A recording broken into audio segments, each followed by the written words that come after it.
এই কয়টা দিন হুজুরে প্রত্যেক দিনের বয়ানে গুনে গুনে বলে যে মোমেন গুনতে থাকো, মোমেন গুনতে থাকো, গুনতে থাকো। আজকে 5টা দিন চলে গেছে ফেব্রুয়ারির, তাইলে 28 দিনে এই মাস, তাইলে আর আছে 23 দিন। 1 মার্চ যদি রমজান হয় অথবা 2 মার্চ, তাহলে আর 23 থেকে 24 দিন সামনে আছে রমজানের শুভ দিন। আর বাকি কাউন্ট ডাউন করেন থাকেন, আর মাত্র 23 দিন, আর মাত্র 22 দিন, আর মাত্র 21 দিন। এভাবে মুমিনের এখন গুণা উচিত, যাই মাওলা কাছে চলে আসছি, মাওলা কাছে চলে এসেছি।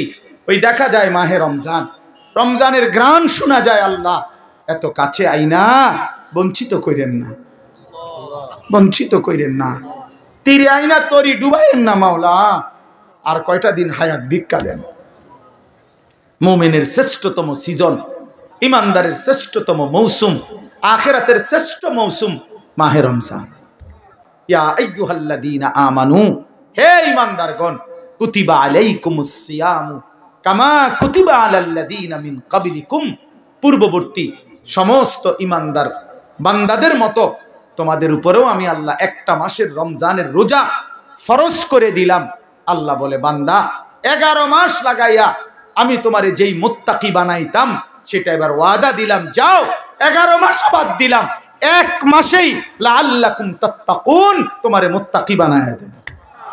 এই মুসলমানের বাচ্চা, কোরআন শরীফ পড়তে পারেন না কেন? হ্যাঁ, সেজদা দিতে জানেন না কেন? কি শিখলেন, কি বুঝলেন, কারে চিনলেন? বলেন, বাংলা বই রিজিক দেয় না, আসমানওয়ালা রব রিজিক দেয়। কেউ পছন্দ করে না, ইজ্জত করে না, কোন ঘুষখোরকে কেউ সম্মান দেয় না, কোন লম্পট চরিত্রহীন জুয়ারি মদখোরকে কেউ ইজ্জত দেয় না, কেউ ইজ্জত দেয় না। বেটা, আমি চ্যালেঞ্জ করলাম, কোন সুদখোরকে কেউ নেককার বলে না, কোন চরিত্রহীন লম্পটকে কেউ উত্তম বলে না। লোকটা তো দুর্নীতিবাজ, লোকটা তো হারামখোর, লোকটা তো চরিত্রহীন। মানুষে দেখলে কবে উনি বাইজিদ বুঝতাম, বাবা মানুষে বেউকুব, মানুষে চিড়া খায় আর আমনে ভাত খান। মানুষে বুঝে না, সিটার বাটফার মানুষ চিনে না। হ্যাঁ, আমনে হুদা ভাত খান আর আমরা চিড়া খাই বইয়া বইয়া। অনেক শিক্ষিত মানুষ আছেন, আপনারা অনেক সময় আম করে বলেন বিদ্রুপ করে যে হুজুররা, মোল্লা মৌলবীরা আর কিছু জানে না, কেবল আসমানের উপরের কথা আর মাটির তলের কথা বলে। আমিও বলি, ভাই এর দূরে যদি আল্লাহ আমার জন্য কবুল করে যথেষ্ট। আপনি আরও কইয়েন, কোনো অসুবিধা নেই। আমরা এর দূরে জানি, আপনি মনে করেন আমি আপনি যে দূর বুঝছেন ওই এর দূরে, আমি এর দূরে বুঝি। আমি আসমানের উপরের কথা আর মাটির তলের কথাই জানি, মাঝখানের কথা জানি না আর কি, জানি না। বাকি ভাত তরকারি খাই, দুপুরে ভাত খাইছি, বুঝলেন না? খানা অসুবিধা হয়েছেন, আপনি যে বেশি বুঝা বেশি ভাত খাইয়ে লাইছেন এমন। আপনি কোনো বালতি দিয়ে ভাত খান না, প্লেট দিয়ে। আমরাও প্লেট দিয়ে ভাত খাই। غفر له ما تقدم من ذنبه ومن قام رمضان إيمانا واحتسابا غفر له ما تقدم من ذنبه ومن قام ليلة القدر إيمانا واحتسابا غفر له ما تقدم من ذنبه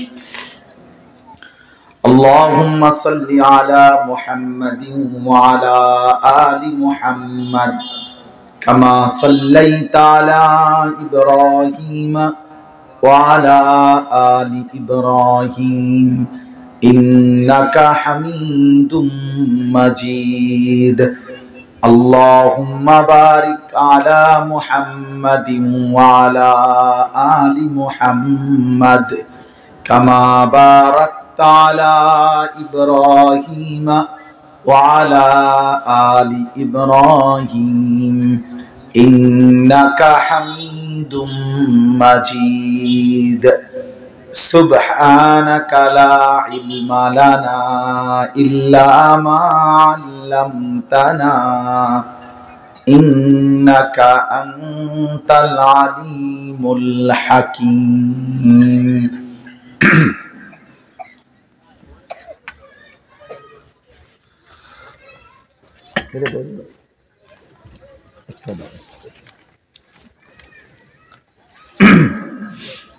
আলহামদুলিল্লাহ, আল্লাহ পাক রব্বুল ইজ্জত জুল জালাল ওয়াল ইকরামের ফজল কারাম, রব্বুল আলামিনের অপরিসীম ইহসান, মেহেরবানি, দয়া, আল্লাহ তাআলা আমাদেরকে আজ 5 ফেব্রুয়ারি 2025 রোজ বুধবার কুমিল্লা জেলা আদর্শ সদর অলিপুর বুধুইর পশ্চিমপাড়া মার্কাজুত তাকওয়া মাদ্রাসার উদ্যোগে আজকের এই 5ম বার্ষিক মাহফিলে আল্লাহ তাআলাই আমাদেরকে আসবার বসবার আল্লাহর জন্যই জমা হওয়ার তৌফিক দান করেছেন। এজন্য আমরা সকলেই বলি আলহামদুলিল্লাহ। মুআজ্জাজ মুহতারাম হাজিরিন,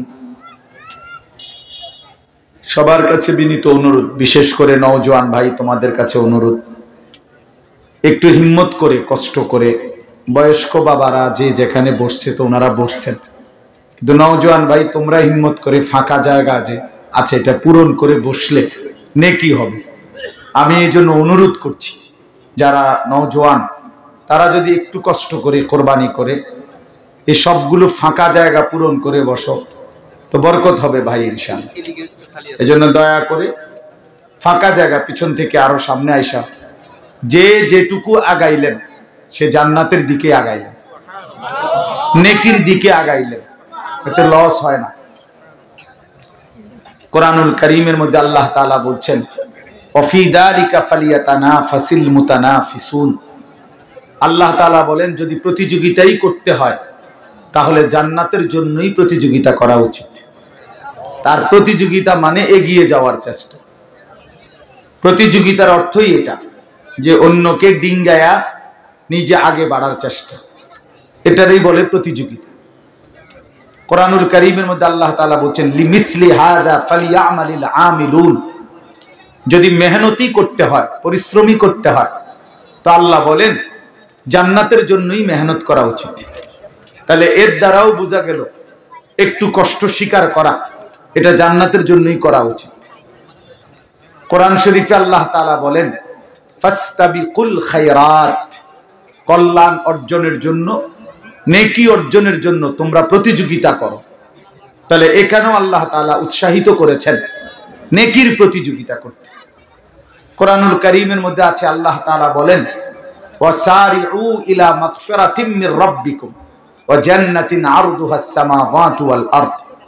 আল্লাহ তাআলা বলেন তোমরা দৌড়াও, ছোট, আগে বাড়ো, কিসে? আল্লাহর মাগফিরাত এবং আল্লাহ তাআলার জান্নাত অর্জনের জন্য। তাহলে বোঝা গেল আল্লাহর কাছ থেকে মাগফিরাত পাওয়ার জন্য এবং জান্নাত পাওয়ার জন্য আল্লাহ তাআলা বলছে সারিউ। সারিউ অর্থ হলো ছোট, আগে বাড়ো, দৌড় লাগাও, দৌড় দাও।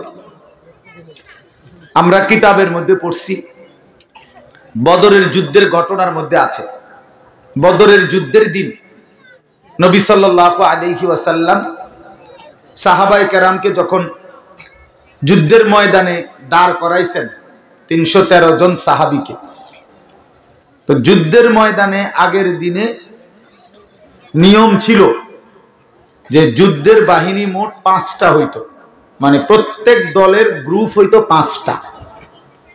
যুদ্ধে এই সম্মুখ যুদ্ধ, যে মুখোমুখি তীর তলোয়ার তরবারি ঘোড়ার যে যুদ্ধ ছিল, সেই যুদ্ধে 5টা ভাগে ভাগ করতে হইতো যুদ্ধের সেনাবাহিনীকে। একটা হলো, এটাকে বলে মুকদ্দমাতুল জাইশ, অর্থাৎ অগ্রবর্তী বাহিনী, যারা যুদ্ধের মূল ময়দানে আগেই পৌঁছে যাবে। এরপরে মাঝখানে হলো যুদ্ধ অবস্থায় হলো 4টা বাহিনী। একটা হলো ডান পাশের বাহিনী মাইমানাতুল জাইশ, আরেকটা হলো মাইসারাতুল জাইশ বাম পার্শ্ব বাহিনী, আরেকটা হলো কালবুল জাইশ মধ্যবর্তী বাহিনী, এখানে সেনাপতি থাকতো। আর আরেকটা হলো সাকা, অর্থাৎ একদম পিছনের বাহিনী, যারা রিজার্ভ ফোর্স থাকতো। এবারে সৈন্য কম হোক বেশ হোক, এটাই নিয়ম ছিল যে এই 5 ভাগে ভাগ করতে হইতো। তো আল্লাহ নবী সাল্লাল্লাহু আলাইহি ওয়াসাল্লাম কাফেলাকে এই 5 ভাগে ভাগ করে সবকিছু ঠিকঠাক করে যখন যুদ্ধ শুরু করবে, ঘোষণা দিচ্ছেন, তখন নবী সাল্লাল্লাহু আলাইহি ওয়াসাল্লাম বাপ আমার দিকে তাকান, এই একই খটর মটরের দিকে তাকাইলে লাভ হইতো না, হেরা এই ঘটর ঘটর করবে। আমি বুঝেন না এই কথাটা? আপনি এগুলোর দিকে তাকাই, ওরা আসছে দেরিতে, কেউ উড়াই আইলেছে, উড়াই লাইতেছে, ওইবে এগুলা হেরার এই সংবং দিয়ে আমরা কি দরকার। জি চলেন।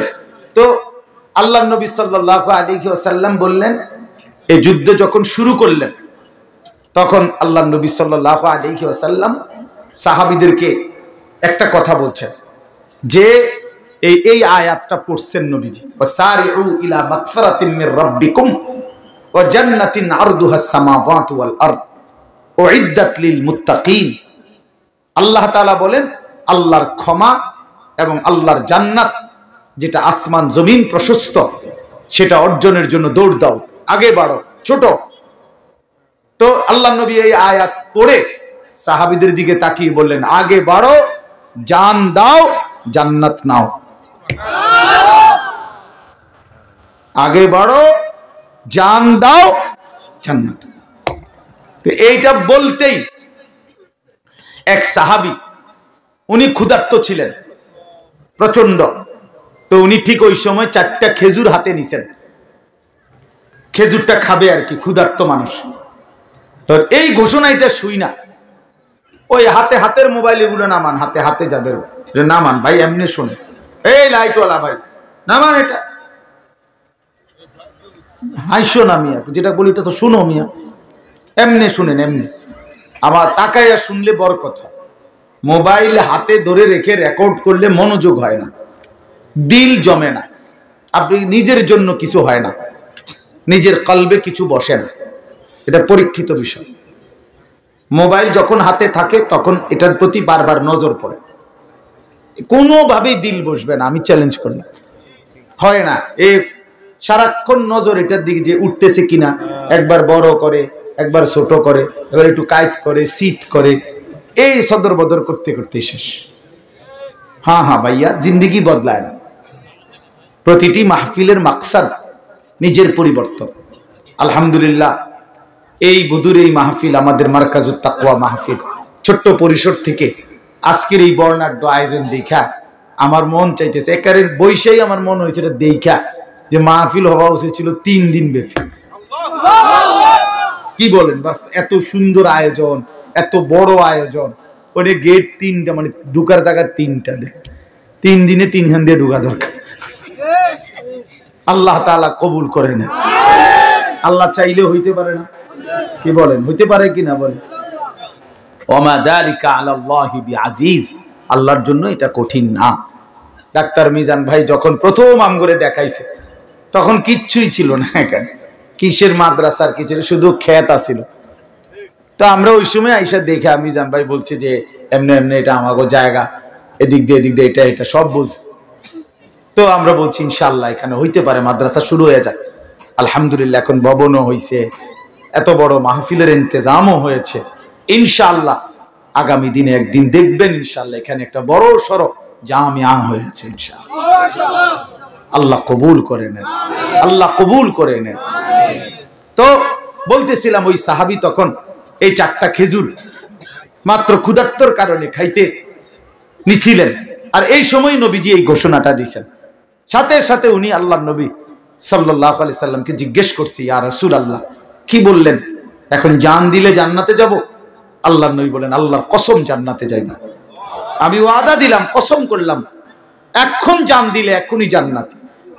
তখন উনি এই সাহাবী তখন বললেন, ইয়া রাসূলুল্লাহ, তাহলে 4টা খেজুর খাইতে যেটুকু সময় দেরি হবে জান্নাতে যাইতে, এটুকু দেরি কেন করব? এখন জান দেব, এখন জান্নাতে যাব। এই জন্য 4টা খেজুর আরেকজনের হাতে দিয়ে যুদ্ধের ময়দানে ঝাঁপাইয়া পড়ছেন, শহীদ হয়ে জান্নাতি হয়ে গেছে। এই ছিল সাহাবায়ে কেরাম। সাহাবায়ে কেরামের কলিজার মধ্যে ফিকির ছিল এটা, জান্নাতে যাওয়ার জন্য 4টা খেজুর খাওয়ার সময় দেরি করব কেন, দেরি করব কেন? এই জন্য বাপ মুমিনের জিন্দেগি আল্লাহ এই জন্য বলছেন, অফি যালিকা ফালিয়াতানাফাসিল মুতানাফিসুন, আল্লাহ বলছে আমার বান্দা যদি প্রতিযোগিতাই করতে হয়, জান্নাতের প্রতিযোগিতা করো, আখিরাতের প্রতিযোগিতা করো। তাফসিরে মাআরিফুল কোরআনে মুফতি শফি রহমতুল্লাহ আলাইহি লিখছেন এই আয়াতের ব্যাখ্যায় যে দুনিয়ার প্রতিযোগিতা করো না কেন। তিনি বড় সুন্দর কথা লিখছেন যে হে আল্লাহর বান্দা, দুনিয়ার প্রতিযোগিতা কইরো না, মানে দুনিয়া বাড়ানোর। কেন? কয় যে কারণ দুনিয়ার প্রতিযোগিতায় যদি তুমি জিতেও যাও তাইলেও মরে যাবা, যদি হাইরাও যাও তাইলেও মরে যাবে। তো লাভ হইল কি? লাভ হইল কি? বুঝেন নাই কথা? 60 বছর লাগাইয়া আমি একেবারে সারা পৃথিবীর শ্রেষ্ঠ ধনী হইলাম, তো আমার তো মরার কথা না, কারণ আমি তো শ্রেষ্ঠ ধনী।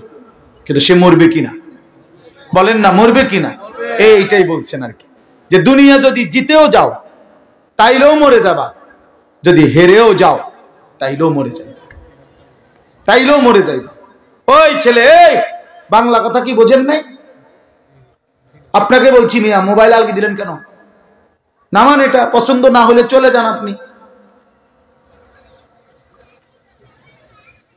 যার কথাটা পছন্দ হয় নাই আমি বলছি হাতে ধরে মোবাইলটা নামান, বলছি কি না বলেন? যার ভাল লাগছে না আমার এই কথা, আপনি চলে যান, অসুবিধা কি? 2-4 জন শ্রোতা না হলে কি সমস্যা? কিন্তু গাফলত ক্ষতিকর। তো আপনি শুনেন মনোযোগ দিয়ে। মোবাইলটার মধ্যে যদি 10,000 ওয়াজও থাকে, যে সব সুন্দর আলোচনা, ছবি পরিষ্কার, আওয়াজ ক্লিয়ার, তো কবরে এটা জমা দিলেই তো যথেষ্ট। হাসরের ময়দানে এটা জমা দিলেই যথেষ্ট। তো বাংলাদেশের 100 বক্তার সাথে আমার একটা ছবি আছে মোবাইলে, তো এটা হাসরের ময়দানে জমা দিলেই চলবে তো? তাইলে মনোযোগ দিয়ে শোনেন, এমনি ভালো হবে। জিন্দেগি দরকার বাপ, খামখেয়ালি জীবন অনেক দূর চলে গেছে। রাগ হইেন না, আমি রাগ করার জন্য, আমি শক্ত কথার জন্য বললাম। কোরআনুল কারীমের মধ্যে আছে মানুষ জাহান্নামী হওয়ার 1 নাম্বার কারণ কি? গাফলত। কি বলেন? 1 নাম্বার খামখেয়ালি, অবহেলা।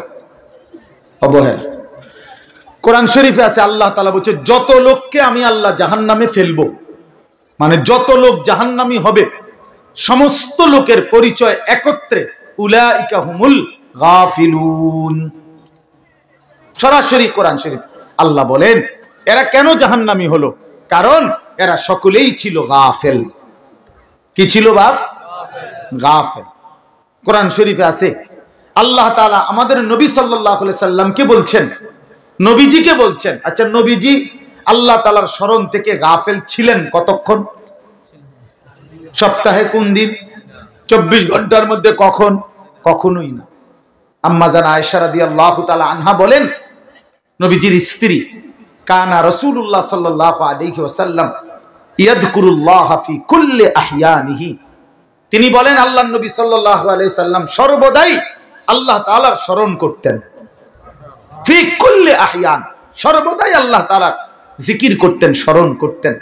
তাহলে যিনি সারাক্ষণ আল্লাহকে স্মরণ করতেন সেই তাকে, নবীকে আল্লাহ কোরআনে বলছেন ওয়ালা তাকুম মিনাল গাফিলিন। নবীজিকে বলছেন বন্ধু আপনাকে বলছি গাফেলদের অন্তর্ভুক্ত হইয়েন না। আপনি কে? আমি কে? বলেন। নবীজিকে যদি আল্লাহ কথা বলে যে বন্ধু আপনি গাফেলদের অন্তর্ভুক্ত হইয়েন না, আমাদের জন্য কি পরিমাণ তাকিদ, আমাদের জন্য কি পরিমাণ গুরুত্ব দেওয়া উচিত, গুরুত্ব দেওয়া উচিত।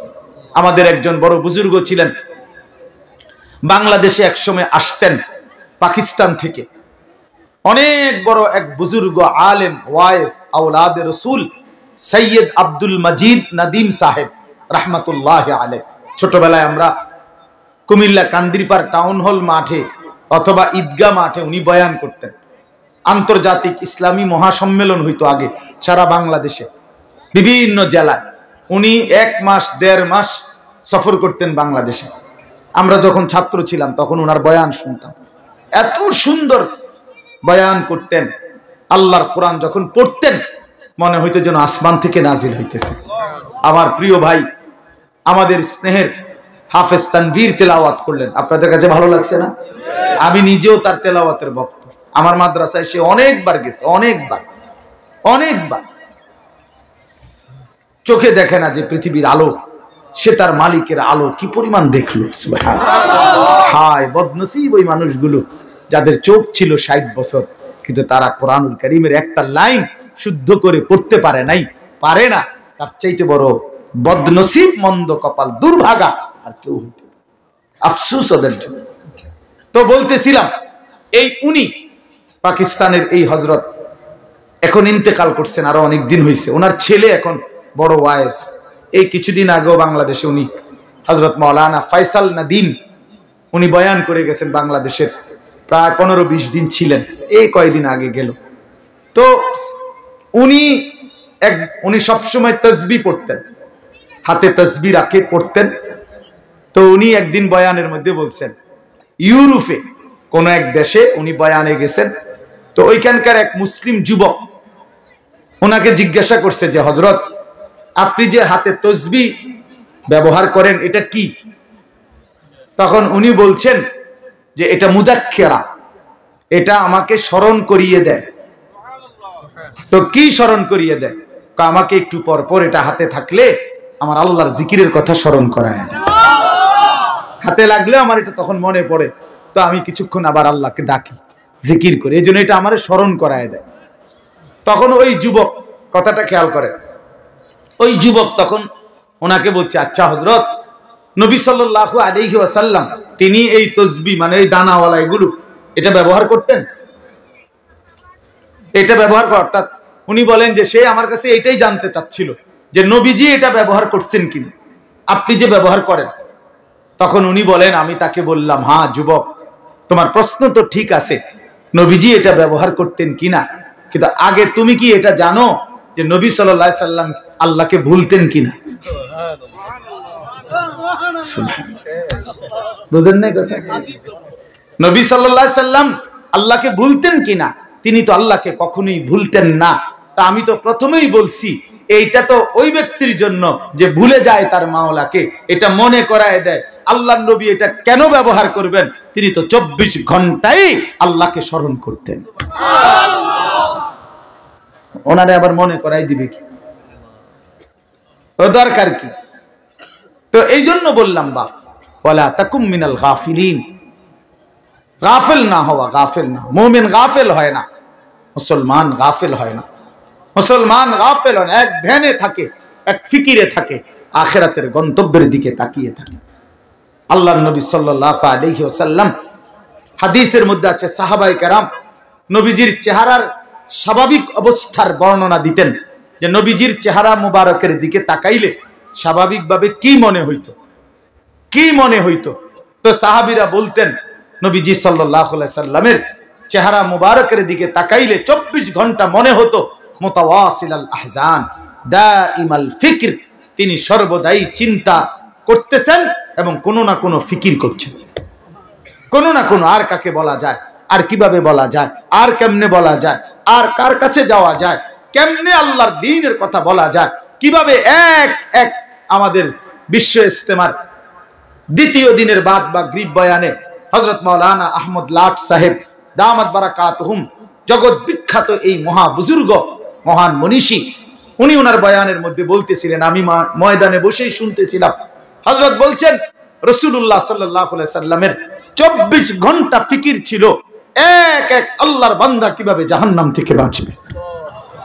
সাহাবায়ে কেরামের মৃত্যু পর্যন্ত ফিকির ছিল যে আল্লাহ পাকের এক এক বান্দা কেমনে জাহান্নাম থেকে বাঁচবে, জাহান্নাম থেকে বাঁচবে, জাহান্নাম থেকে বাঁচবে। তো নবী সাল্লাল্লাহু আলাইহি সাল্লামের চেহারা মোবারকের দিকে তাকাইলে এটা মনে হইতো যে তিনি ফিকির করতেছেন, ফিকির করতেছেন। দুয়ারে দুয়ারে হাঁটতেন, দাঁড়ে দাঁড়ে, কখনো বাজারে, কখনো হাটে, কখনো মাঠে, কখনো একজনের কাছে, কখনো 10 জনের কাছে, কখনো রাতে, কখনো দিনে, কখনো উপরে, কখনো নিচে, কবি আরশ पर कभी फरश पर, कभी उनके दर, कभी दर बदर, गमे आशिकी तेरा शुक्रिया, मैं कहां कहां से गुजर गया।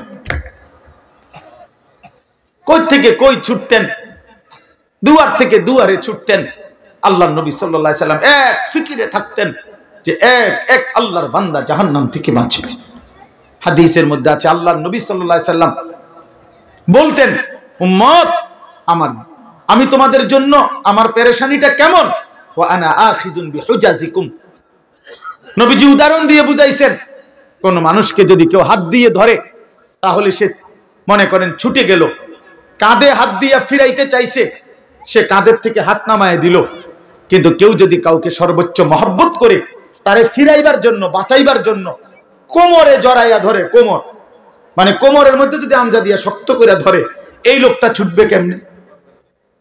কথা বোঝেন নাই? এই লোকটা ছুটবে কেমনে? আল্লাহর নবী বলেন, আল্লাহর কসম উম্মত, আমি চাই তোমার এক এক উম্মতকে কোমরে জড়াইয়া ধরে ধরে জাহান্নামের আগুন থেকে বাঁচাইতে।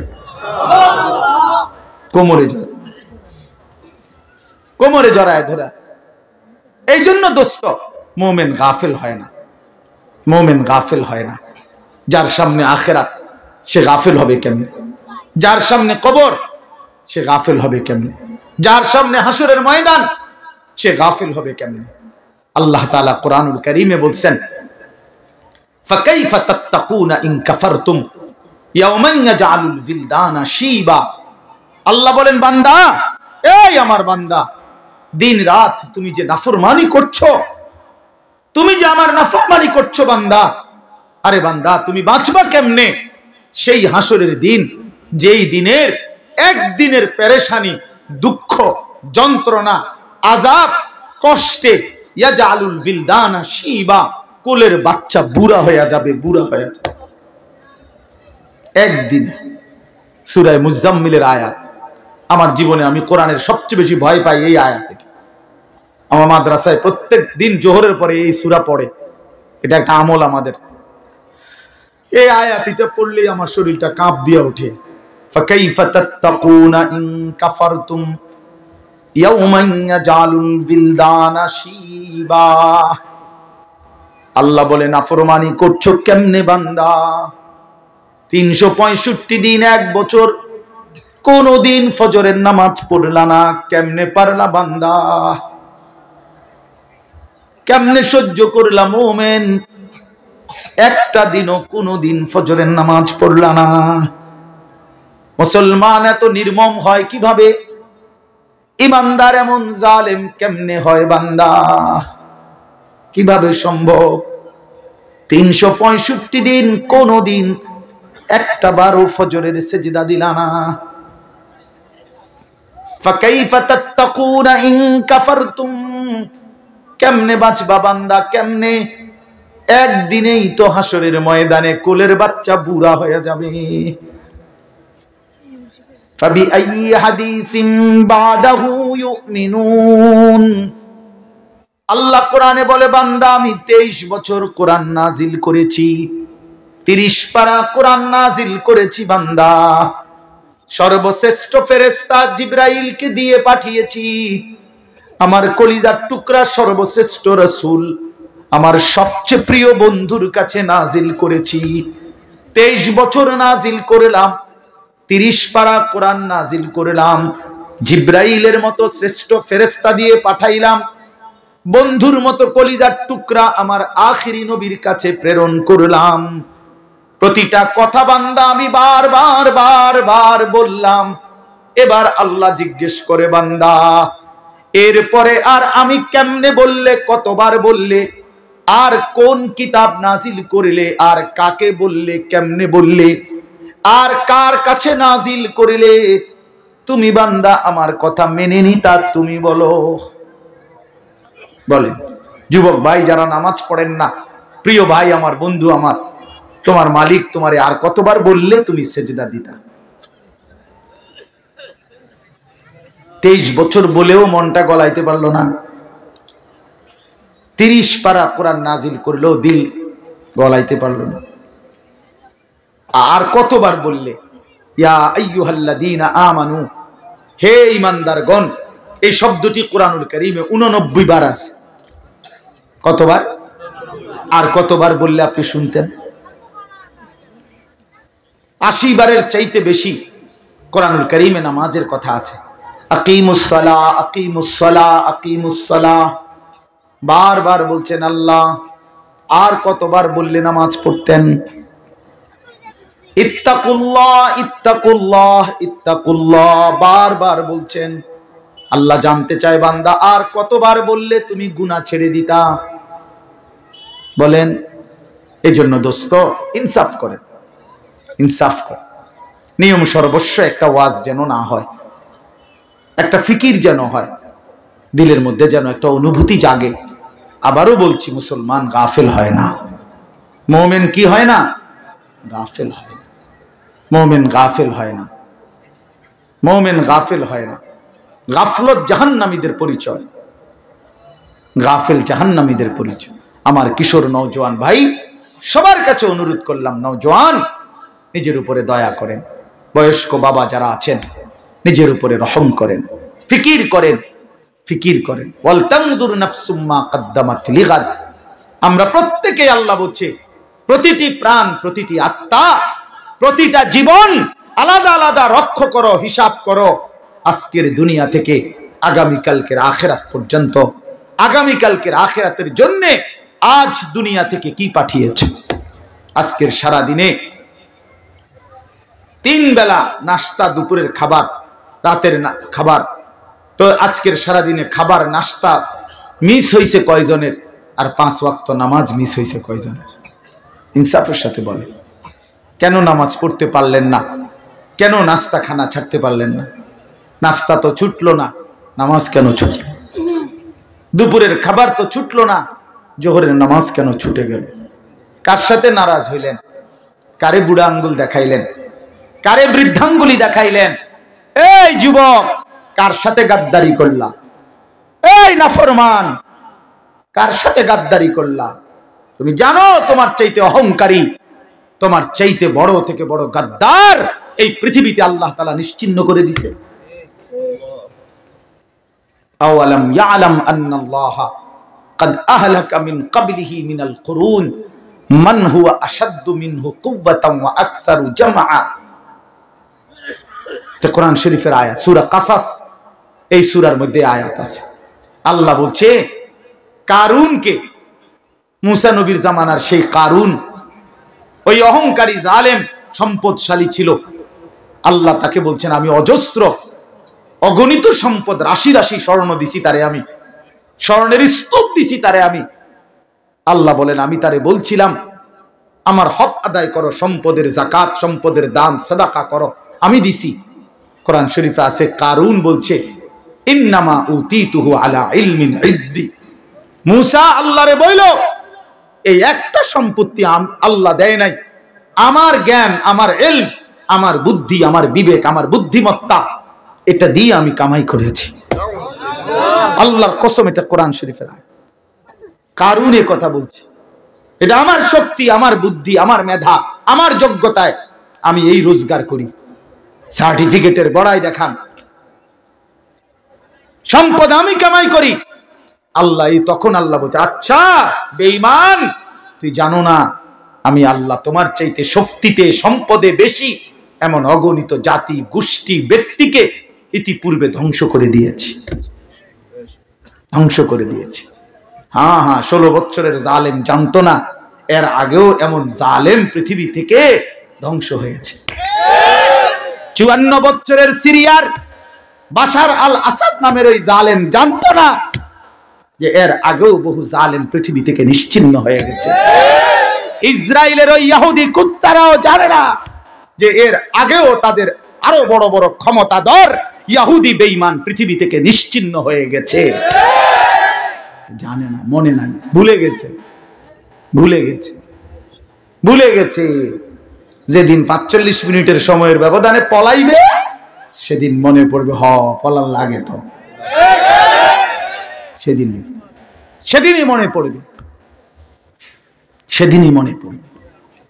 এজন্য এই পৃথিবীতে আল্লাহ বলছেন, বান্দা তুমি জানো না আমি কোন অহংকারীকে পৃথিবীতে টিকতে দেই নাই, কোন জালেম টিকে নাই, কোন নাফরমান টিকে নাই, এই পৃথিবীতে টিকে নাই।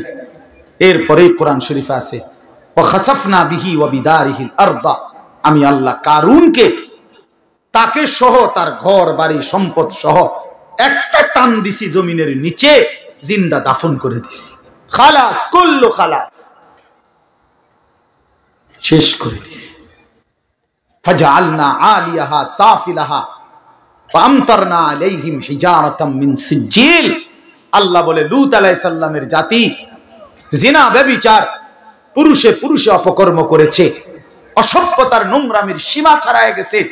আল্লাহ বলেন আমি জমিন উল্টায়া দিয়া এক রাতে ভোরবেলা ফজরের ওয়াক্তে সাতবক জমিনের মাটি উল্টায়া ধ্বংস করে দিছি, ধ্বংস করে দিছি। এজন্য পৃথিবীতে কোন জুলুম টিকে না, একক ব্যক্তিগত জুলুম এটাও টিকে না, সংঘবদ্ধ জুলুম, সমষ্টিগত জুলুম এটাও টিকে না, রাষ্ট্রীয় জুলুমও টিকে না, পারিবারিক ঘরের জুলুমও টিকে না। মনে রাখতে কোন জালেমে টিকে না, শেষ পর্যন্ত বেইজ্জতি হয়ই হয়। এটা অনিবার্য পরিণতি, প্রতিটা জুলুমের অনিবার্য পরিণতি। এটা আমার জন্য সত্য, আপনার জন্য সত্য।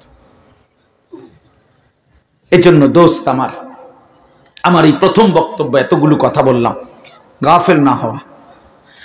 ইমানদার গাফেল হয় না, বারবার এই শব্দ কিন্তু বলছি, মনে রাখেন। কি হয় না? মুমিন। বলেন বাবা, বলেন। মুমিন গাফেল হয়। কেন ভুলে গেলেন আল্লাহকে? একটা অটো চালাইতে চালাইতে নামাজের সময় নাই কেন? একটা সিএনজি চালাইতে চালাইতে নামাজের টাইম নাই। কয় টাকা বেতনের চাকরি করেন জানি না আমরা? যারা চাকরি করেন কয় টাকা বেতন? 30,000, 60,000, 90,000 টাকা, 1 লাখ টাকা মাসে ইনকাম। এক মাসে নামিয়া 30 দিনে 1 লাখ টাকা কি খুব বেশি কোনো টাকা নাকি? 30 দিনে 30,000 টাকা কি খুব বেশি টাকা নাকি?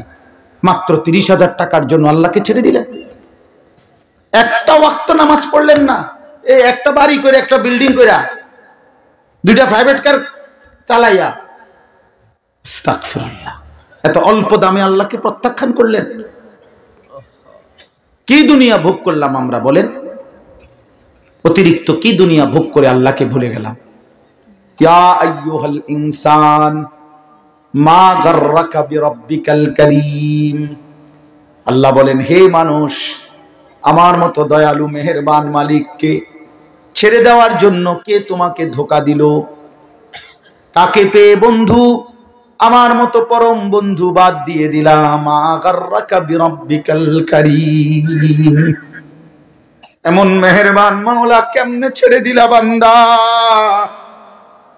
কোন মা যদি বলে 6 মাস যদি কোনো সন্তান কোন মায়ের খবর না নেয়, একটা ফোন করে না, কোনদিন জিজ্ঞাসাও করে না, 6 মাসের ব্যবধানে কোনো মা যদি বলে সন্তানকে, বাপ আমি তোর সেই মা যে তোরে 9 মাস গর্ভে ধারণ করেছি, আমি তোর সেই মা যে তোরে 2 বছর বুকের দুধ খাওয়াইছি।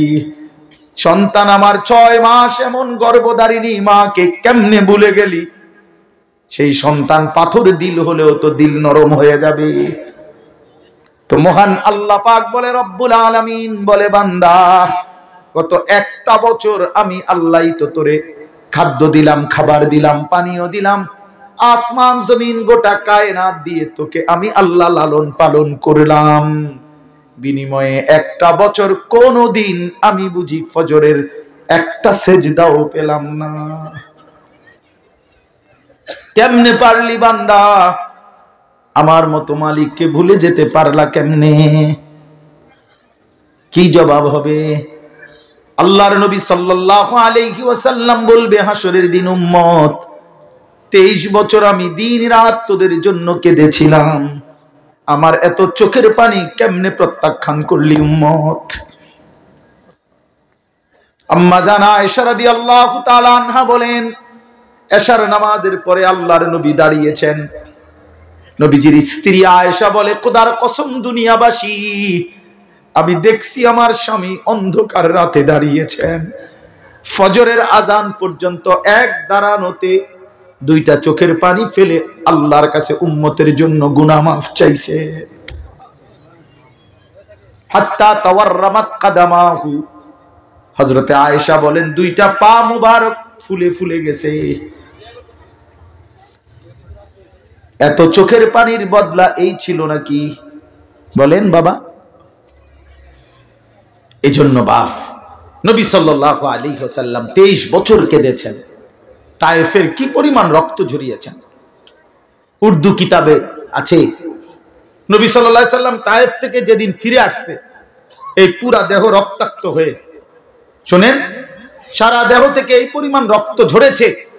নবীজির পালক পুত্র যায়েদ ইবনে হারেসা রাদিয়াল্লাহু তাআলা আনহু তিনি সাথে ছিলেন ওই সফরে, তায়েফের সফরে। উনি বলেন আল্লাহর নবী সাল্লাল্লাহু আলাইহি সাল্লামের দেহ মোবারকের রক্ত পায়ের জুতার সাথে পায়ের তালু এইভাবে জমাট বাইধা গেছে রক্তে, আমি খুলতে পারতেছিলাম না। হযরতে যায়েদ বলেন আমি নবীজির পবিত্র রক্ত দেহের আমি আমার গায়ে মাখতেছিলাম, এত রক্ত ঝরাইছে বাপ। উর্দু কিতাবের মধ্যে আছে আল্লাহর নবী সাল্লাল্লাহু আলাইহি সাল্লাম এই রক্ত মাখা দেহ নিয়ে তায়েফের সীমানা থেকে একটু সামনে মক্কা না নাখলা একটা জায়গায় একটা আঙ্গুর খেজুরের বাগানে ঢুকছে এই রক্ত মাখা শরীর নিয়ে। ঘটনাচক্রে নবীজির একজন সবচেয়ে বড় দুশমন মক্কার উতবা, আপনারাও নাম শুনছেন, আবু জেহেল, আবু লাহাব, উতবা, সাইবা, নবীজির বিরোধিতাকারী মক্কার কুরাইশদের অন্যতম একজন ছিল উতবা। এই উতবার বাগান ছিল ওইটা, এই যেই বাগানে নবীজি ঢুকছে রক্ত মাখা দেহ নিয়ে। ঘটনাচক্রে ওই সময় এই উতবা কাফের মক্কার নবীজির দুশমন সে বাগানে ছিল। সে তাকাইয়ে দেখছে আল্লাহর নবী সাল্লাল্লাহু আলাইহি সাল্লামের এই রক্ত মাখা দেহ তায়েফের ময়দান থেকে এসে তিনি ঢুকছেন। আল্লাহর কসম বাপ, এক কাফের যে মৃত্যু পর্যন্ত ঈমান আনে নাই, বদরের যুদ্ধের দিন এই উতবা নিহত হয়েছিল, এই তায়েফের এই রক্ত মাখা দেহ দেখে এই উতবা নামের এই বেঈমান চিৎকার করে বলছিল, হায় তায়েফবাসী, এক মানুষকে কেমনে এতটা মারা মারলি, আমার ভাতিজারে তোরা কেমনে এত পাথর মারলি। আমরাও তো আমার ভাতিজার আজকে 11 বছর, নবীজি 11 বছর পরে 40 বছরে ইসলাম প্রচারের 11তম বছরের মাথায় তায়েফ গেছিলেন। আমরা তো গত 11টি বছর কোনোদিন এত বিরোধিতা সত্ত্বেও ভাতিজারে এইভাবে পাথর মারি নাই। এক কাফেরের কলজার মধ্যে আঘাত লাগছে, চোখের পানি আসছে, আর উম্মত কত শতবার এই কথা শুনছে কিন্তু মোটেই মনে করে না। এই দিল কত বড় পাষাণ দিল যে তার নবীর সাল্লাল্লাহু আলাইহি সাল্লামের কথা কখনোই মনে পড়ে না। বলেন বাপ, এই জন্য আমি আবার বললাম, আমি একটা আয়াত আপনাদের পরিচিত আয়াত পড়ছি। আমার প্রথম কথা, গাফেল না হই। মুমিন গাফেল হয় না। অনেক কিশোর নওজোয়ান, অনেক যুবক ভাই, আপনাদের সবার কাছে অনুরোধ বাপ, জিন্দেগির কদর করেন, হায়াতের কদর করেন। আমরা মুসলমান, আমরা ঈমানদার, আমরা মুমিন। আল্লাহর নবী সাল্লাল্লাহু আলাইহি সাল্লাম বলছেন, কুনু আবনা আল আখিরা ওয়ালা তাকুনু আবনা আদ দুনিয়া। শুনেন বাপ, নবীজি বলছেন, উম্মত আখিরাতের পরিচয়ে পরিচিত হও, দুনিয়ার পরিচয়ে পরিচিত হইও না। দুনিয়ার পরিচয়ে পরিচিত হইও না, আখিরাতের পরিচয়ে পরিচিত হও। ইরতাহালাতিদ দুনিয়া মুদবিরা ওয়ারতাহালাতিল আখিরাতু মুকবিলা। নবীজি বলেন, উম্মত প্রতিনিয়ত দুনিয়া তোমার পিছনে যাচ্ছে, প্রতিনিয়ত আখিরাত তোমার আগে সামনে আসছে। প্রতি ঘন্টা যায় তো দুনিয়া আমার পিছনে যায়, প্রতি ঘন্টা যায় তো আখিরাত 1 ঘন্টা আমার সামনে আগায়। ঠিক কি না বলেন? এজন্য আল্লাহর নবী বলেন, আখিরাতের পরিচয় পরিচয় হও, দুনিয়ার পরিচয় না। লোকে যদি বলে সুদখোর, ঘুষখোর, জিনাখোর, মদখোর, গাঁজাখোর, পুট্টাখোর, বাবাখোর, ইয়াবাখোর, হারামখোর, লম্পট, চরিত্রহীন, চোর, ডাকাত, ছিনতাইকারী, দুর্নীতিবাজ, লম্পট, বেহায়া, বেপর্দা, এই বন্ধু, এগুলো তো দুনিয়ার পরিচয়ে পরিচিত হইলা। কিন্তু মুমিনের পরিচয় হওয়া উচিত, লোকটা দিনদার, লোকটা মুত্তাকি, লোকটা নামাজি, লোকটা সিজদাওয়ালা, লোকটা জিকিরওয়ালা, লোকটা তাসবিহওয়ালা, তাহাজ্জুদওয়ালা, তেলাওয়াতওয়ালা, লোকটা আল্লাহওয়ালা। এমন পরিচয় লাগাও। আখিরাতের পরিচয়। কোন পরিচয়? আখিরাতের পরিচয়। শুধু ডাক্তার শেষ কথা না, শুধু ইঞ্জিনিয়ার শেষ কথা না, শুধু ব্যারিস্টার শেষ কথা না, শুধু অ্যাডভোকেট শেষ কথা না, বরং আল্লাহওয়ালা, দিনদার, মুত্তাকি, মুমিন, সেজদাওয়ালা, তাসবিহওয়ালা, তিলাওয়াতওয়ালা, বন্দেগীওয়ালা। এটা মুমিনের আখেরি পরিচয়, ইমানদারের আখেরি পরিচয়, আখেরি পরিচয়। আখিরাতের পরিচয় লাগান। কুনু আবনা আল আখিরাহ। নবী সাল্লাল্লাহু আলাইহি সাল্লাম বলেন আখিরাতের সন্তান হও, আখিরাতের। ওয়ালা তাকুনু আবনা আদ-দুনিয়া, দুনিয়ার সন্তান হইও না। অনেক নওজোয়ান, আমি জানি চারদিকে আপনারা পড়ালেখার করা মানুষ, সব নওজোয়ান ভাই পড়ালেখা করো, মাশাআল্লাহ, পড়ো ভাইয়া, কোনো মানা নাই। জেনারেলের একবারে ভালো ইউনিভার্সিটিতে পড়েন, কোনো সমস্যা নাই। একেবারে হিমালয় পর্বত সমান যেন আপনার ডিগ্রি হয়, যোগ্যতা হয়, আমি দোয়া করি, কোনো সমস্যা নেই। কিন্তু আল্লাহকে বললেন কেন? এই মুসলমানের বাচ্চা, কোরআন শরীফ পড়তে পারেন না কেন? হ্যাঁ, সেজদা দিতে জানেন না কেন? কি শিখলেন, কি বুঝলেন, কারে চিনলেন? বলেন বাংলা বই রিজিক দেয় না, আসমানওয়ালা রব রিজিক দেয়। পদার্থ জীব বিজ্ঞান রিজিক দেয় না, আসমানওয়ালা মালিক রিজিক দেয়। হ্যাঁ, ডাক্তার ইঞ্জিনিয়ার রিজিক দেয় না, আসমানওয়ালা রব রিজিক দেয়। ওয়াফিস সামাই রিজকুকুম ওয়া মা তুআদুন। আল্লাহ বলে বান্দা আসমানে রিজিক, কোথায়? আসমানে। ওয়াফিস সামাই রিজকুকুম ওয়া মা তুআদুন। আল্লাহ বলে তোমাদের রিজিক আসমানে, আসমানে, আসমানে, আসমানে। দুনিয়ায় যা কিছু ওয়াদা দেওয়া হয়েছে সব কিছুর ফয়সালা আসমানে। কোথায়? আসমানে। আমাদের দাওয়াত ও তাবলীগের এক বিশ্ববিখ্যাত মুরব্বী ছিলেন হযরত মাওলানা ওমর পালনপুরি রাহমাতুল্লাহি আলাইহি। উনি বলতেন যে ভাই, মসজিদের পানির টাঙ্কি মনে করেন 500 লিটার একটা পানির টাঙ্কি, এটা দিয়া 5টা ট্যাপ লাগাইছে ওযু করবার জন্য। এখন মুসল্লি বাইরে গেছে, এই জন্য কমিটি 5টা ট্যাপের লগে আরো 5টা ট্যাপ লাগাইছে, এখন ট্যাপ হইছে 10টা। এখন প্রশ্ন হইল, ওই 5টা ট্যাপ দিয়া পানি পড়লে পানি যখন শেষ হইতো তখন 500 লিটার টাঙ্কির কতটুকু পানি শেষ হইতো? বলেন না, মানে 5টা ট্যাপ দিয়া যদি পানি পড়া শেষ হয় তো কয় লিটার পানি শেষ হয়েছে? আচ্ছা, এখন যখন ট্যাপ লাগাইছে আরো 5টা, এখন তো হয়েছে 10টা ট্যাপ। এখন 10 ট্যাপ দিয়া পানি পইরা শেষ হয়েছে, এখন পানি শেষ হয়েছে কয় লিটার? ধরো মিয়া, আরো না 5টা ট্যাপ বাড়লো। কথা বলেন না কেন? হ্যাঁ হ্যাঁ, বুঝছেন কি না বলেন না কেন? এখানে ট্যাপ বাড়লে কোনো লাভ নাই, পানির টাঙ্কি তো কয় লিটার?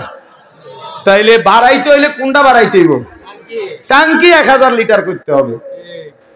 উনি এই কথাটা বলতেন যে বান্দা বুঝা উচিত আমাদের, হে আল্লাহর বান্দা, তুমি তোমার হাজারো ধান্দা বাড়াইয়া লাভ নাই, আসমানওয়ালার ফয়সালা যেটা ওইটাই কার্যকর হবে, ওইটাই কার্যকর হবে।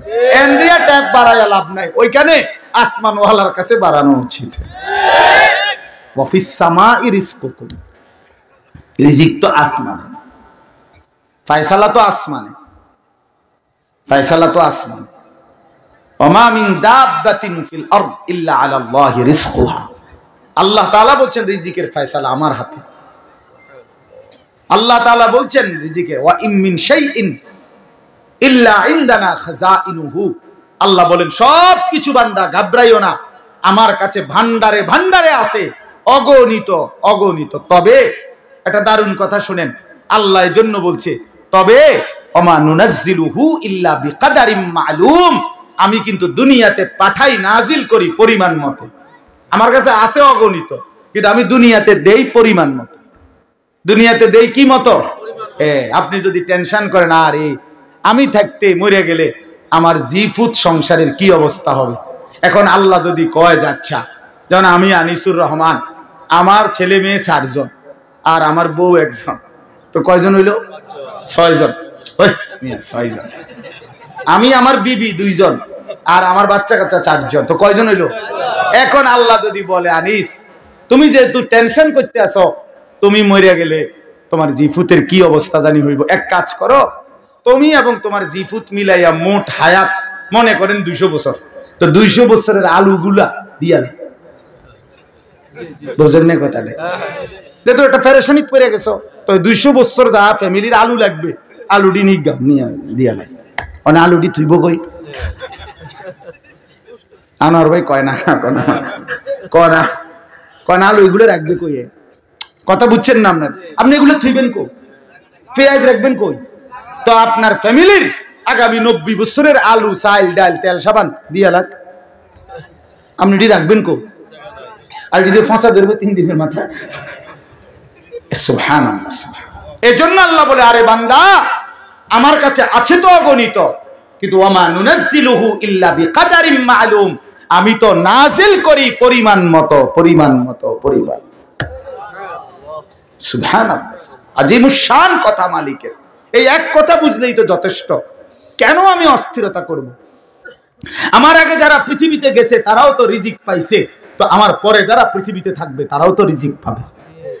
কথা বলেন তো? আমনে মইরা গেলে আমনের জিফুত চলবে কেমনে?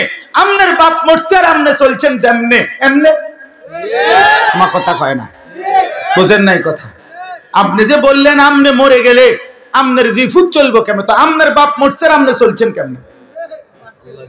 তো এমনি চলবো, এরাও এভাবে চলবে। এই জন্য দয়া করে নাফরমানির ওই রাস্তা পছন্দ না করা, হারামের ওই রাস্তার ইজ্জত নাই, গুনাহের মধ্যে তৃপ্তি নাই, অবৈধ উপার্জনের মধ্যে সম্মান নাই। কোন সুদখোরকে কেউ পছন্দ করে না, ইজ্জত করে না। কোন ঘুষখোরকে কেউ সম্মান দেয় না। কোন লম্পট চরিত্রহীন জুয়ারি মদখোরকে কেউ ইজ্জত দেয় না, কেউ ইজ্জত দেয় না। বেটা, আমি চ্যালেঞ্জ করলাম, কোন সুদখোরকে কেউ নেককার বলে না, কোন চরিত্রহীন লম্পটকে কেউ উত্তম বলে না। লোকটা তো দুর্নীতিবাজ, লোকটা তো হারামখোর, লোকটা তো চরিত্রহীন। মানুষে দেখলে কইব উনি বাইজিদ বুঝতাম। বাহ বাহ, মানুষে বেউকুব, মানুষে চিড়ে খায় আর আমনে ভাত খান। মানুষে বুঝে না, সিটার বাটফার মানুষ চিনে না। হ্যাঁ, আমনে হুদা ভাত খান আর আমরা চিড়ে খাই বইয়া বইয়া। অতএব নাফরমান হিসাবেই পরিচিত হয়, ইমানদার হিসাবেই পরিচিত হয়। হ্যাঁ, এজন্য দোস্ত, আরবি একটা প্রবাদ আছে, আমরা ছাত্র জীবনে পড়ছি, ওয়াফিকা উয়ুবুন ওয়ালিন্নাসি আয়ুনুন। আরবিতে বলে, তোমারও দোষ আছে, মানুষেরও চোখ আছে। বুঝেন নাই? তোমারও কি আছে, মানুষেরও কি আছে। ওয়াফিকা উয়ুবুন, তোমারও আয়েব আছে ভরা, ওয়ালিন্নাসি আয়ুনুন, মানুষেরও চোখ আছে। আড়াল করবা কেমনে? লুকাইবেন কেমনে? এজন্য আল্লাহর নবী সাল্লাল্লাহু আলাইহি সাল্লাম বলছেন, রাত গভীরের একাকিত্বের গুনাহ যদিও সে ভেবেছিল জগতের কেউ দেখে নাই, খোদার কসম আল্লাহর নবী সাল্লাল্লাহু আলাইহি সাল্লাম বলেন, একাকিত্বের সেই গুনাহটাও দিনের আলোর প্রকাশ্যে আল্লাহ তাআলা তার চেহারার মধ্যে ভাসিয়ে দেয়। এজন্য মানুষ দেখলেই বোঝে, আরে তারে দেখতে দি ফুটটা ঘরের মতো লাগে, কিরে দেখতেই তো বাবা ঘরের মতো লাগে, হ্যাঁ সিটারের মতো লাগে দেখতেই তো বেটা। এজন্য মানুষ ঠিকই বোঝে। আল্লাহর নবী সাল্লাল্লাহু আলাইহি সাল্লাম বলছেন আবার, ইজা কাসুরা সালাতুহু ফিল লাইল হাসুনা ওয়াজহুহু ফিন নাহার। রাতের অন্ধকারে যার নামাজের সিজদা বাড়ে, আল্লাহর নবী সাল্লাল্লাহু আলাইহি সাল্লাম বলেন, দিনের আলোতে তার চেহারার সৌন্দর্য, উজ্জ্বলতাও বাড়ে। অতএব একাকিত্বের গুনাহ দিনের আলোয় মানুষ টের পায়, একাকিত্বের সিজদাও দিনের আলোয় মানুষ টের পায়। মানুষ ঠিকই বুঝে। এই জন্য আমরা প্রিয় ভাই, আমরা মুসলমান, আমরা মুমিন, আমরা গাফেল হলে চলবে না। আমাদের জিন্দেগি আখেরাত, বলেন আমাদের জিন্দেগি কি? আমাদের প্রস্তুতি আখেরাত, আমাদের রাত আখেরাতের জন্য, আমাদের দিন আখেরাতের জন্য, আমাদের হাসি আখেরাতের জন্য, আমাদের কান্না আখেরাতের জন্য, আমাদের 24 ঘন্টার জিন্দেগি আখেরাতের জন্য। অনেক শিক্ষিত মানুষ আছেন, আপনারা অনেক সময় আম করে বলেন বিদ্রুপ করে যে হুজুররা, মোল্লা মৌলবীরা আর কিছু জানে না, কেবল আসমানের উপরের কথা আর মাটির তলের কথা বলে। আমিও বলি ভাই, এর দূরে যদি আল্লাহ আমার জন্য কবুল করে যথেষ্ট। আপনি আরো কইেন, কোনো অসুবিধা নেই। এই আমরা এর দূরে জানি, আপনি মনে করেন আমি আপনি যে দূর বুঝছেন ওই এর দূরে, আমি এর দূরে বুঝি। আমি আসমানের উপরের কথা আর মাটির তলের কথাই জানি, মাঝখানের কথা জানি না আর কি, জানি না। বাকি ভাত তরকারি খাই, দুপুরে ভাত খাইছি, বুঝলেন না? খানা অসুবিধা হয়েছে, আপনি যে বেশি বুঝা বেশি ভাত খাই লাইছেন এমন, আপনি কোনো বালতি দিয়ে ভাত খান না, প্লেট দিয়ে। আমরাও প্লেট দিয়ে ভাত খাই। আপনি আহামরি কি দুনিয়া ভোগ করছেন, কি দুনিয়া ভোগ করছেন? কোন নাফরমান দুনিয়া বেশি কি ভোগ করছে যেটা ইমানদার ভোগ করে না? কথা বলেন না কেন? হ্যাঁ, কোন নাফরমান কোনান দিয়ে আগায় গেছে, আমরা পিছায় গেছি। এখন বাজে 11:28। আজকে যারা আমরা 5 ওয়াক্ত নামাজ পড়ছি, আমগো এখন 11:28 বাজে। আজকে যারা সেজদা দেয় নাই, ওই নাফরমানদের এখন কয়টা বাজে? তো তেহিতে কয়টা কোনায় আগাইলো? সে কি আগায় গেছে বেটা? বলেন, পরিচয় দেন, ইনসাফ করে বলেন। আজ ইমানদারের যদি এখন বুধবার হয় সেজদাওয়ালার, তো নাফরমানের কি এখন শনিবার? তো তাইলে তুমি কি আগাইলা? আল্লাহকে নারাজ করে কি আগাইলেন? আল্লাহকে নারাজ করে কি আগাইলেন? আখিরাত ভুলে কি আগাইলেন? কি খাইলেন এক মুসলমান বাবা? বলেন, খুব বেশি দুনিয়া উপার্জন করে কি খাইলেন? বাজারে আছে কি তা? প্রত্যেকটা দিন বাজারের মধ্যে গেলে নির্ধারিত কয়েকটা তরকারি ছাড়া আর কিচ্ছু নাই, আর কিচ্ছু নাই। ফুলকপি, ফাতা কপি, হ্যাঁ ফুলকপি আর ফাতা কপি, এদা ফাতা সিম, সিম সইমের দানা, ফাঙ্গাস, তেলাপিয়া, ফার্মের মুরগা, কক মুরগা, শাক, শাক খায়, ভেজিটেবল খায়। আর ইংরেজি মারেন কিতেন শাকে না, এটা ইংরেজি করলে কি আর একটা আলগা কিছু হয়ে যায় নাকি? সারে ভেজিটেবল খায়, সারে ভেজিটেবল খান, সারে শাক খায়, মূলের শাক, পুঁই শাক, পালং শাক, কলমির শাক। তাহলে আহামরি দুনিয়া কি ভোগ করি আমরা? এটুকুর জন্য আখিরাত ছেড়ে দিলাম। ইনসাফ এটা বাপ। আল্লাহ আমাদেরকে বুঝ দান করে, আল্লাহ আমাদেরকে বিবেক দান করে, আমাদের পরিবর্তনের, আমাদের জিন্দেগি গঠনের একটা বড় সুযোগ আমাদের সামনে মাহে রমজান। বলেন আলহামদুলিল্লাহ। আমার শায়েখ আরিফ বিল্লাহ হাকিমুন নফস আল্লামা মুফতি মুশতাকুন নবী কাসিমি গুনে গুনে বলে, এই কয়টা দিন হুজুরে প্রত্যেক দিনের বয়ানে গুনে গুনে বলে যে মোমেন গুনতে থাকো, মোমেন গুনতে থাকো, গুনতে থাকো। আজকে 5টা দিন চলে গেছে ফেব্রুয়ারির, তাইলে 28 দিনে এই মাস, তাইলে আর আছে 23 দিন। 1 মার্চ যদি রমজান হয় অথবা 2 মার্চ, তাহলে আর 23 থেকে 24 দিন সামনে আছে রমজানের শুভ দিন। আর বাকি কাউন্ট ডাউন করেন।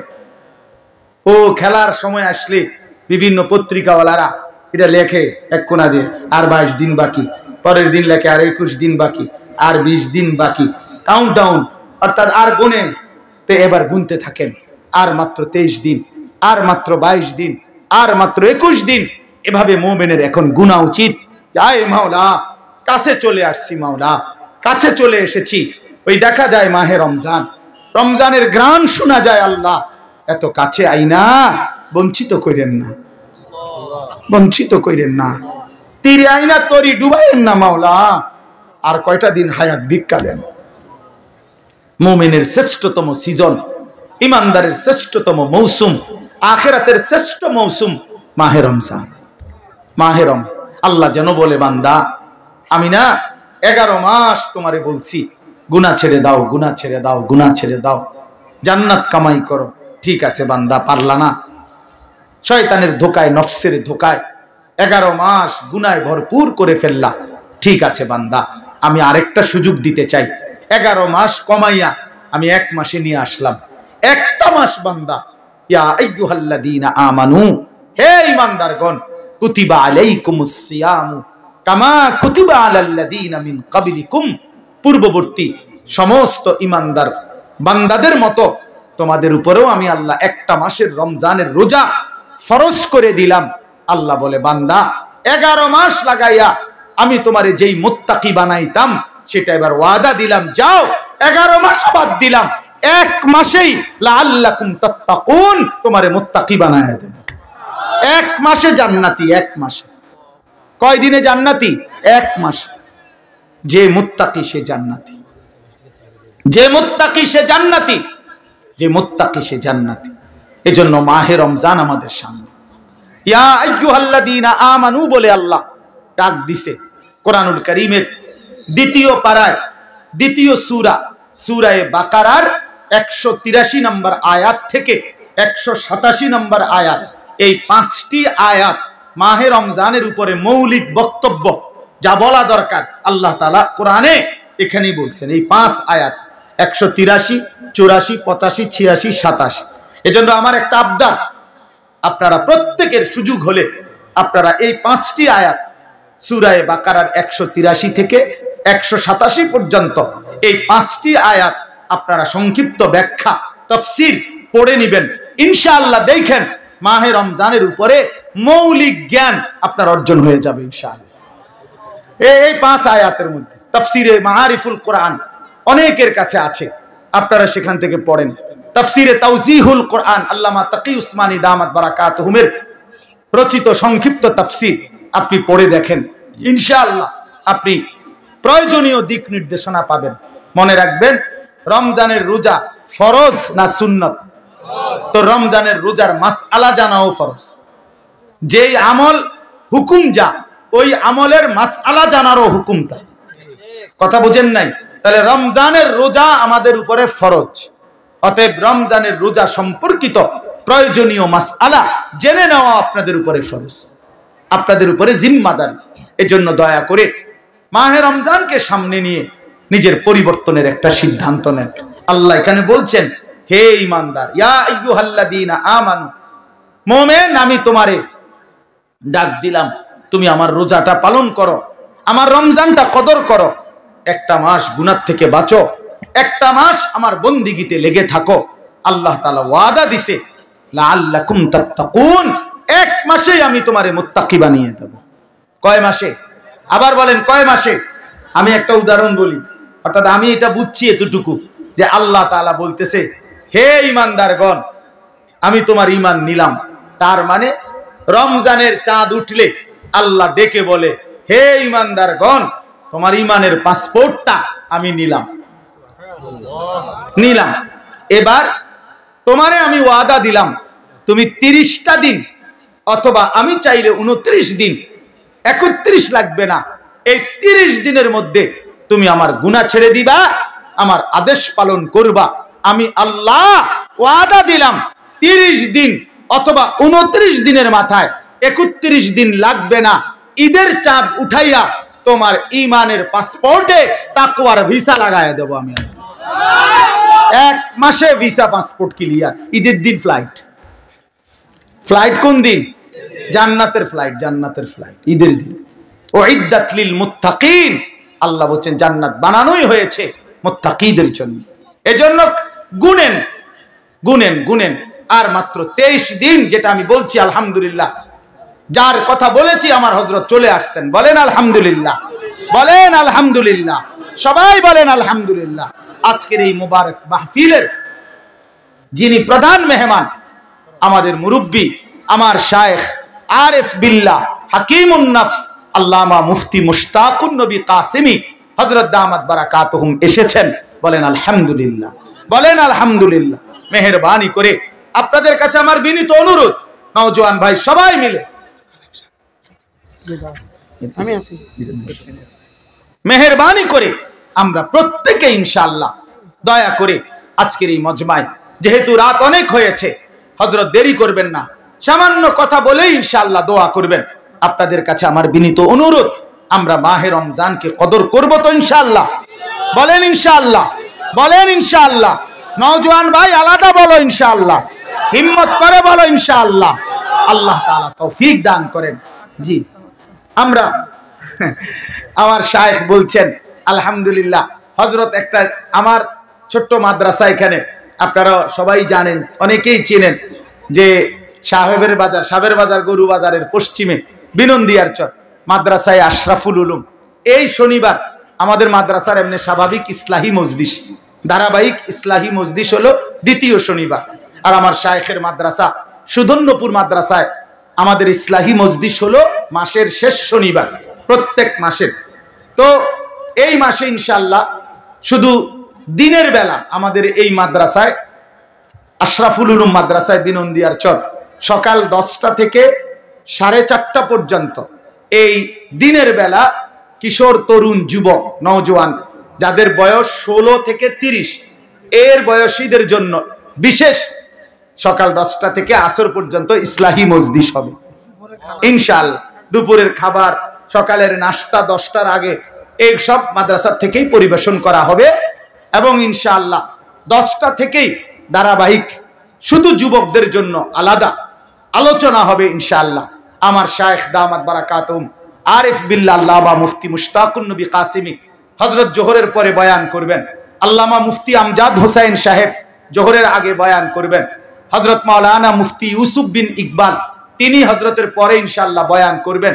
আরো উলামায়ে কেরাম বয়ান করবেন। আমরা নিজেরাও ইনশাআল্লাহ থাকব। তো আপনাদেরকে নওজোয়ান ভাই যারা বয়স তো বুঝছেন 30-এর নিচে যারা তারা ইনশাআল্লাহ অংশগ্রহণ করার চেষ্টা করবেন। আর আমি হযরতের সামনে আমি আবারও বলি, আমার একটা আবদার ছিল আজকে আমি এই প্যান্ডেলে ঢুইকা আমরা এই বিশাল প্যান্ডেল দেখে আমার দিল চাইছে যে এই মাহফিল যেন 3 দিনের হয় ইনশাআল্লাহ। এই জন্য অর্থাৎ এই মাহফিল যেন আগামী দিনে আরো বড় হয়, আরো সমৃদ্ধ হয়। আপনারা কি চান ইনশাআল্লাহ? ইনশাআল্লাহ আপনাদের কাছে আমাদের অনুরোধ, মারকাজুত তাকওয়া তাকওয়ার এই মাদ্রাসা আলহামদুলিল্লাহ আমাদের ডাক্তার মিজান সাহেবের বাড়ির সব বাবারা, চাচারা, ভাইরা, আশপাশের সবার ভালোবাসায় এই মাদ্রাসাটা আলহামদুলিল্লাহ সুন্দরভাবে চলতেছেন।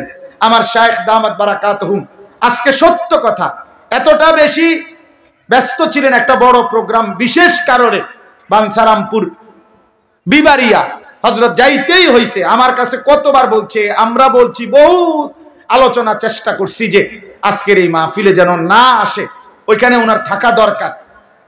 কিন্তু আমার ডাক্তার মিজান ভাই, ডাক্তার শওকত কোনোভাবেই আমরা যে না হুজুর আসতেই হবে, আলহামদুলিল্লাহ এই জন্য ওইখান থেকে এখানে আসছেন।